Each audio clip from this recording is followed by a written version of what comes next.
Stare into your own eyes in a dim mirror for 2 minutes. Your face will not stay your face. Here's something genuinely unsettling you can try yourself tonight. Dim the lights right down until the room is just gloomy. Find a mirror, then look straight into your own eyes and hold it.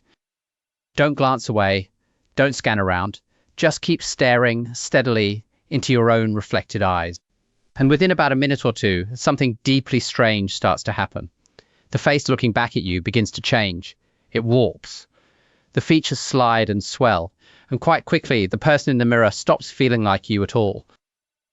This isn't just a spooky story. In 2010, a researcher named Giovanni Caputo sat 50 perfectly healthy people in front of a mirror in a dim room for about 10 minutes each. Nearly 2/3 watched their own face grotesquely distort. But it went much further than that. Around half saw a monstrous or fantastical being. Others saw a complete stranger staring back. Some saw an animal's face, and a number saw the faces of their own parents or of relatives who had died. And if you think that's eerie, he tried it another way. He sat 2 people down in a dim room and had them simply gaze into each other's eyes. And the effect got even stronger. Each person watched the other's face melt and shift into strangers, into monsters, into the dead.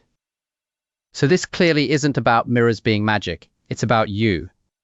So what's actually going on? Well, the leading explanation starts with a quirk of your eyes. When you hold your gaze perfectly still, anything that isn't changing slowly fades out of your vision. It's called Troxler fading.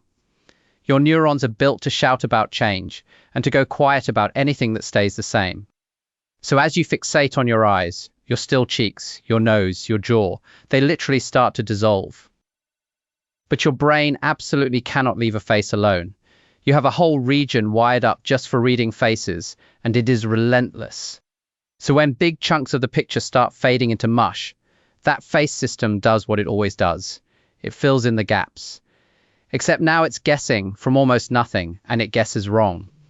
It stitches a face together out of shadows. And then there's a second layer on top of that. Staring at yourself like this, in the gloom, seems to loosen something in the brain. A mild, temporary form of dissociation. Your normal, automatic sense of, that's me, quietly lets go. So the warped face you're now seeing doesn't just look strange.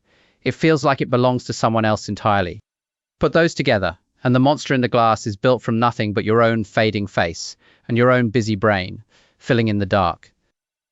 And this probably explains something very old. For centuries, people have gazed into mirrors and dark pools by candlelight, trying to summon spirits, or the dead, or a glimpse of a future face. Bloody Mary in the bathroom mirror. It turns out flickering candle and a steady stare are the perfect recipe for this exact illusion. They weren't summoning anything. They were running a glitch. And that's the quietly unsettling bit.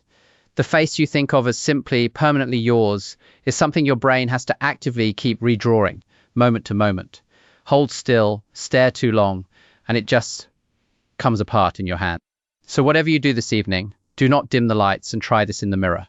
You are, of course, absolutely going to try this in the mirror.